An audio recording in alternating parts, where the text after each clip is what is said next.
The First Book. Story by Cynthia Ryland. Pictures by Sucie Stevenson.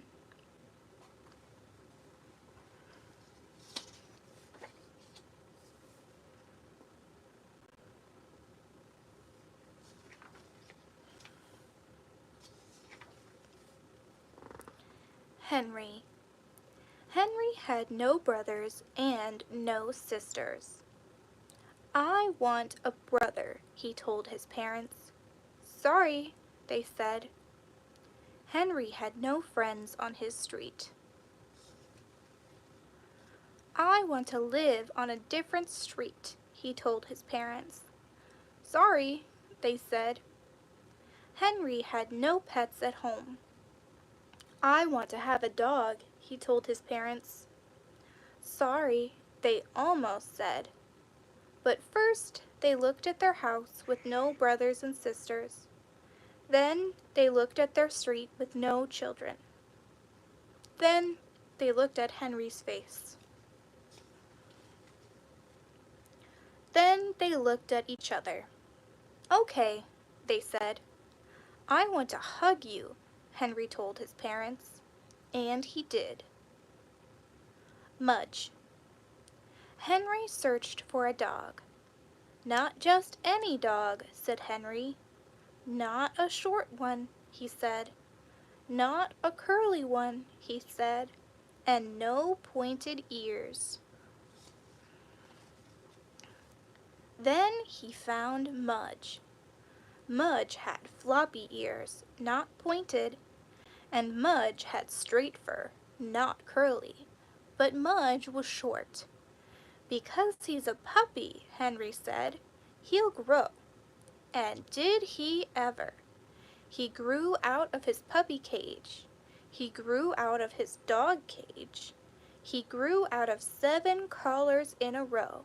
And when he finally stopped growing, he weighed 180 pounds.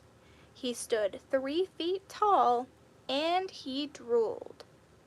"I'm glad you're not short," Henry said. And Mudge licked him, then sat on him. Henry. Henry used to walk to school alone. When he walked, he used to worry about tornadoes, ghosts, biting dogs, and bullies. He walked as fast as he could. He looked straight ahead. He never looked back. But now he walked to school with Mudge. And now, when he walked, he thought about vanilla ice cream, rain, rocks, and good dreams. He walked to school, but not too fast. He walked to school, and sometimes backward. He walked to school and patted Mudge's big head, happy. Mudge. Mudge loved Henry's room. He loved the dirty socks. He loved the stuffed bear. He loved the fish tank. But mostly, he loved Henry's bed. Because in Henry's bed was Henry. Mudge loved to climb in with Henry. Then he loved to smell him. He smelled his lemon hair. He smelled his milky mouth. He smelled his soapy ears. He smelled his chocolate fingers.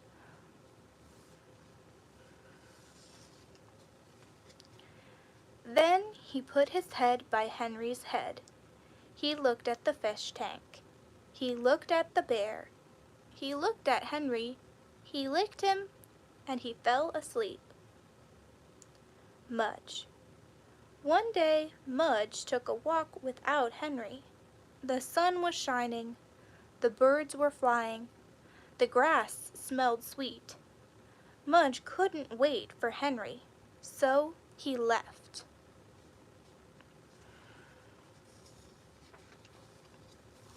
He went down one road, sniffing the bushes, then down another road, kicking up dust. He went through a field, across a stream, into some pine trees. And when he came out on the other side, he was lost.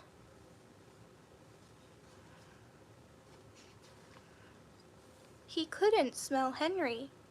He couldn't smell his front porch. He couldn't smell the street he lived on. Mudge looked all around and didn't see anything or anyone he knew. He whined a little, alone without Henry. Then he lay down, alone without Henry. He missed Henry's bed. Henry. Henry thought Mudge would be with him always. He thought Mudge made everything safe. He thought Mudge would never go away. And when Mudge did go away, when Henry called and called but Mudge didn't come, Henry's heart hurt, and he cried for an hour. But when he finished crying, Henry said, "Mudge loves me. He wouldn't leave. He must be lost." So Henry walked and walked, and he called and called, and he looked and looked for his dog Mudge. He walked down one road, then down another road. The sun shone as Henry ran through a field, calling and calling.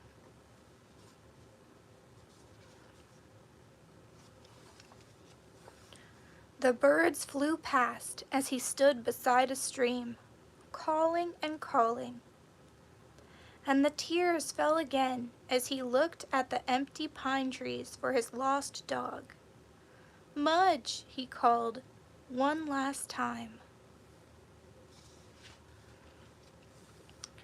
And Mudge woke up from his lonely sleep, then came running. Henry and Mudge. Every day when Henry woke up, he saw Mudge's big head. And every day when Mudge woke up, he saw Henry's small face. They ate breakfast at the same time. They ate supper at the same time. And when Henry was at school, Mudge just lay around and waited. Mudge never went for a walk without Henry again, and Henry never worried that Mudge would leave. Because sometimes in their dreams they saw long silent roads, big wide fields, deep streams, and pine trees. In those dreams, Mudge was alone, and Henry was alone. So when Mudge woke up and knew Henry was with him, he remembered the dream and stayed closer. And when Henry woke up and knew Mudge was with him, he remembered the dream and the looking and the calling and the fear, and he knew he would never lose Mudge again.